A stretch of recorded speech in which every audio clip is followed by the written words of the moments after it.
Welcome back to Sunrise Daily. Well, you had a question. Yes, I was asking why there seems to be that gap. You know, it seems as if they're not really working together in consonance with each other. One has spoken about, the monetary policy, but the other side of it, why that?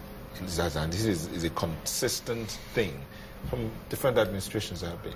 Yeah, one is that government is a continuum. Sometimes when a new government comes into power, maybe they didn't like the face of the previous government. They say, okay, everything that government has done is let's start all over again. But it's not so. You know, there must be some continuity.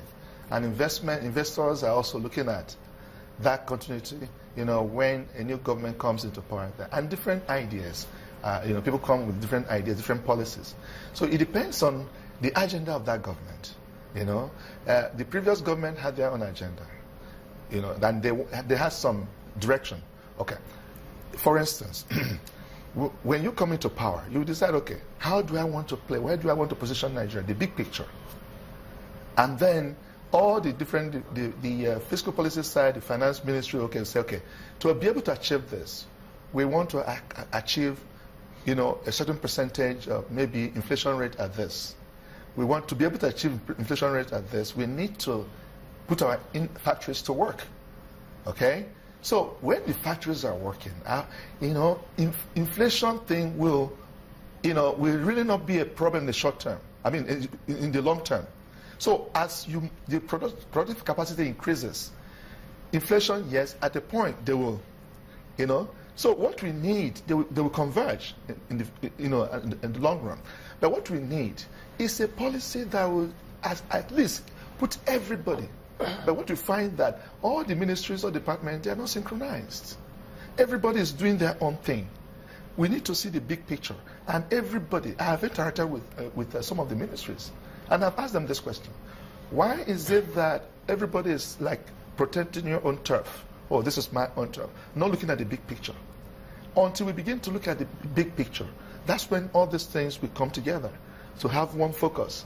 Now, if the labor ministry is saying that, look, that they needed to create more jobs. You cannot do it in isolation or from, apart from the science and tech.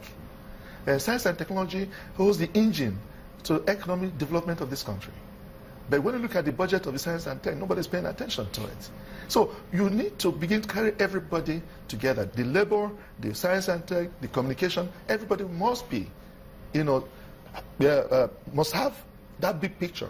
The restructuring you talked about, is it restructuring in terms of mental restructuring or attitudinal restructuring, or what kind of restructuring that can get us to this point where all of them come together and fuse? To change any society, you need to change the way they think. That's the starting point. Yes, Nigeria's three major characteristics of a Nigerian. He's resilient, he's positive, and he's entrepreneurial. And that's why it's okay, it's well. That's what has been sustaining us. How long will it sustain us? No, it's easy, because for as long as we keep on doing that and getting the right people to kind of, ignite that energy that we have, that it will benefit us. But but you find that most times government is a problem of the nation, not the people. It's government that is the problem.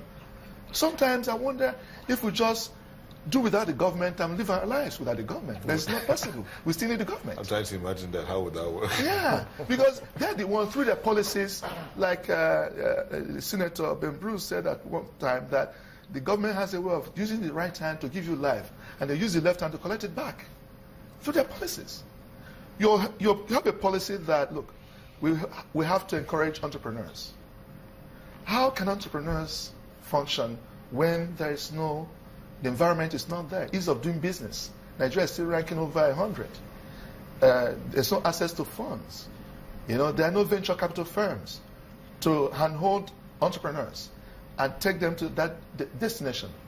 So you find that, without that, every money being channeled is channeled through the conventional banking, apart from BOI and all that. But we need venture capital firms. Pass these monies through them. The pension funds monies could be passed through to venture capital or private equity firms. They're the ones that always run every economy. But what about while we're talking about passing the money through the right channels, venture capital firms, what about the institutions that have been set up, industries that have been set up by government, and they seem to have been allowed to, well, go comatose? You talked about when a Nigerian can be, when we can have Nigerians manufacturing equipment. That's right. How about the industries that have been built that could help produce some of the raw materials that are needed, like Jokuta Steel Mill, for instance, and many others? It's all about policy. Inconsistency of government policy. One government comes and throws away every other lesson. When Obasanjo was president, there was a policy export grant, which some of these companies retooled their factory, like Promacedown, Cowbell, the makers of Cowbell. Now, when late President Yar'Adua came to power, he discontinued it. What happened to the investment that company made? So that is the thing I'm talking about. Until we begin to see one policy, consistency, every government, knowing that government is a continuum, we know that once a government leaves power, another government picks up the good things and makes amendment. That is the only way we can get out of this. Because once you begin to change because you don't like the other person's face and all that, it does not help the economy. It does not help progress. Is this sustainable, the single window? The single window? Yeah, let's play it out. It will only be sustainable when we have a complete autonomy. Yes, in the sense that if NNPC or I have dollars to sell, I can go to my bank. Rather than the situation where monies that are being shared amongst the government tiers are first of all converted to Naira. Why not give them that dollars that you're sharing? And then let them go and find buyers. Then those buyers, if you go to banks, or one bank A will say, okay, you go, government A will go to bank A and say, look, I have this $500 million. Bank A may say, okay, I don't have enough Naira to match your this. I can only take so much at this rate. The other bank will say, I can only take this at this rate. That way, it will force, this exchange rate that we're talking about to really be sustainable. As long as government has monopoly.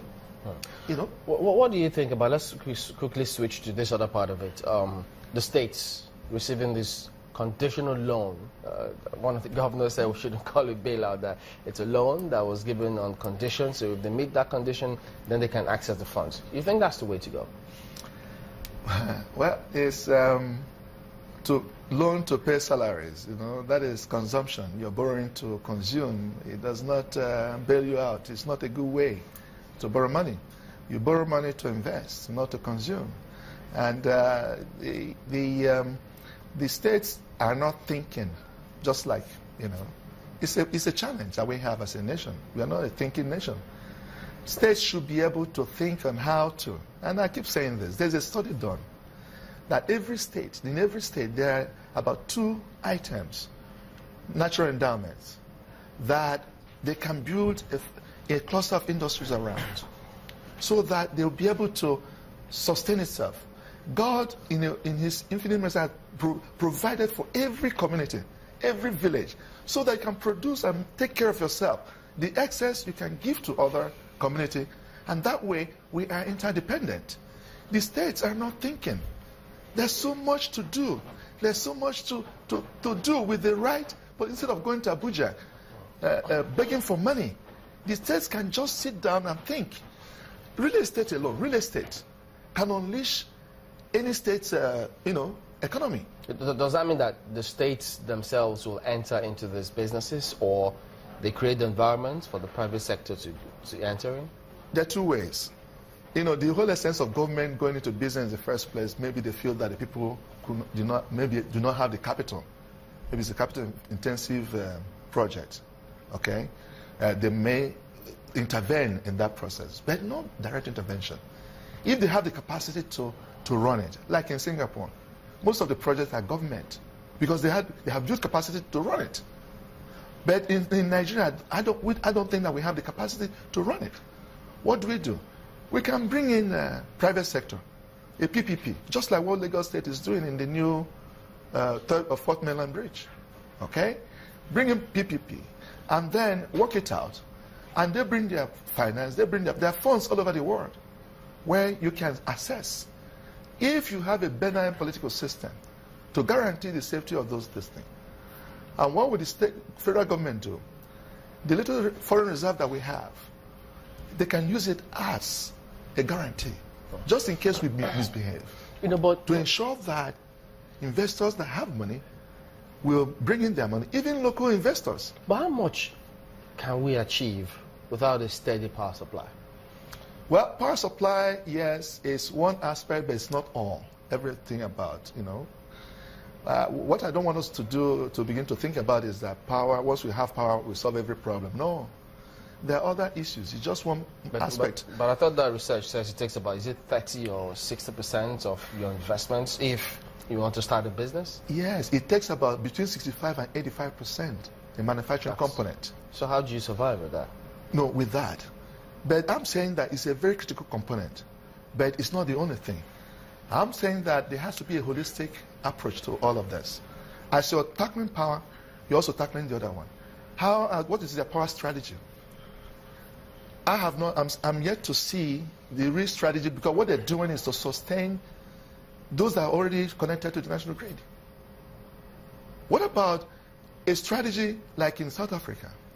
When Nelson Mandela came to power, about 20% were connected to the national grid, especially the white areas.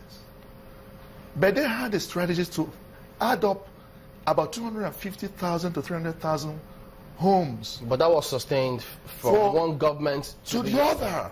But we don't seem to We don't see it. That's the point I'm making. Government is a continuum. And that one government ends should not mean that every policy ends like that. We need to continue. Take it up from there. From Nelson Mandela to Mbeki to Zuma and the next person. That thing is there. As of 2010, 80% of the population have been connected to national grid. Okay? So we need to take it from there. If we don't take power, make sure that you don't even need to be connected today. You can do the French model. Okay, well, there's different models we can borrow. And indigenize it, make it to be suitable to our own culture. Because I don't believe that any idea we borrow must be blended to our own culture. But that's where we miss it.